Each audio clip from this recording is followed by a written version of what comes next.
Sign number 4. A lot of talking to you while they have another person that they are dating. This one wasn't so much a specific sign from one comment as opposed to just an observation from one of the commenters. And they kind of have a point. So the comment basically says, I see a lot of being there method people reacting. Does this occur mostly with ERP members doing the being there method or just a coincidence? Someone else says, well, yeah, it seems kind of that way. And for reference, the being there method is a strategy that we teach to people who have exes who have moved on to someone else. Now, what's interesting from the data that I got on the post is that there was a lot of mentions of the other person, meaning a lot of the breadcrumbing is occurring while the ex is with someone new. Remember, these are real life people giving real life stories that are happening right now. And there's a good 5 or 6 commenters or comments out of the 20 that I looked through that mentioned the other woman. This kind of behavior actually sort of tracks with what we know about the avoidant attachment style, specifically the phantom ex syndrome, which I've talked a lot about in videos in the past.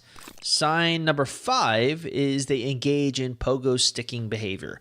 This is my own little late addition because I know it does happen even though no one immediately said they were experiencing it on the post. But usually when I refer to pogo sticking behavior, I'm referring to it in reference to an ex blocking you and then unblocking you on social media. So they block you because they don't want anything to do with you, but then curiosity gets the better of them. They unblock you really quickly to check and see what you're up to. Okay, cool. They found what you're up to. Then they block you again. They go back and forth, pogo sticking across the spectrum. What you're really looking for here is a lot of hot and cold behaviors. Your ex has an emotional conversation with you one day and then the next day aren't anywhere to be found. And again, it's sort of like ideal mixed signal that you're going to get. It's certainly a type of consistent breadcrumb. But why? Why do exes breadcrumb? Perhaps the best place to start when psychoanalyzing exes like this is with attachment theory. So really 2022 has been the year of avoidance. I've been hyper focusing on avoidance because I think really understanding the nuances of their specific attachment style can teach you about breadcrumbing because you'll find it's very on brand for the avoidant. First things first though, did you know that most of the people reading my website will probably have an avoidant ex? Now, according to WebMD, the avoidant attachment style is an attachment style a child develops when their parent or main caretaker doesn't show care or responsiveness past providing essentials like food and shelter. The child disregards their own struggles and needs in order to maintain peace and keep their caregiver close by. They still struggle and feel anxiety or sadness, but do so alone and deny the importance of those feelings. This attachment style often stays with the person through adulthood, potentially impacting their romantic relationships, friendships, and other connections. So specifically when it comes to breakups, some interesting things happen with the avoidant attachment style. Today, I'd like to talk about 2 of those specific things because it really helps explain breadcrumbing behavior. And those 2 things are the core wound of independence and the nostalgia weakness. So let's dive into those for a moment. What is the core wound of independence? I can't really claim credit for this concept because one of the ex-recovery coaches, Tyler, first brought it to my attention in an interview that we were doing, really looking at fearful avoidance and why they pull away and what to do once they pull away.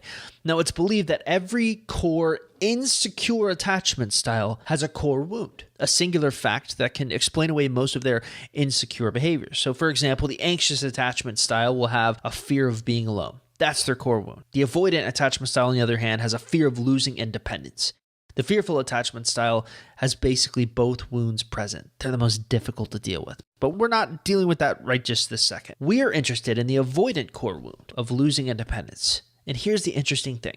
The avoidant values independence at such a high level that they literally prefer puppet relationships. What is a puppet relationship? Well, puppet relationships are ones where they can sort of have control of the relationship and have you on their strings, much like a puppeteer. Here's an example of how this works.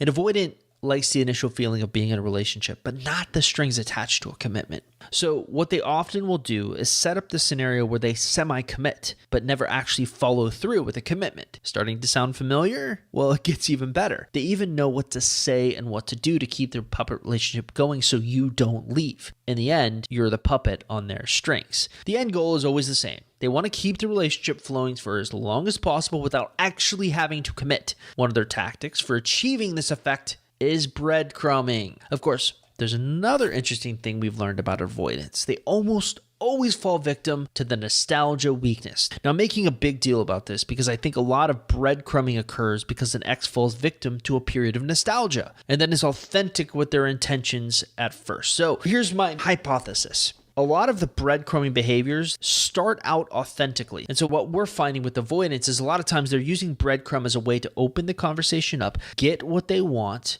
and then ultimately leave. So what happens when an ex goes from cold to hot is you start thinking, wow, they're breadcrumbing. They're interested in me. This is like, could this be happening? Are they wanting me back? But it's a flash in the pan, lightning in a bottle. Eventually, their core wound causes them to freak out. Reliving the past, even momentarily, is enough to engage that core wound, that loss of independence, and they freak out and disappear.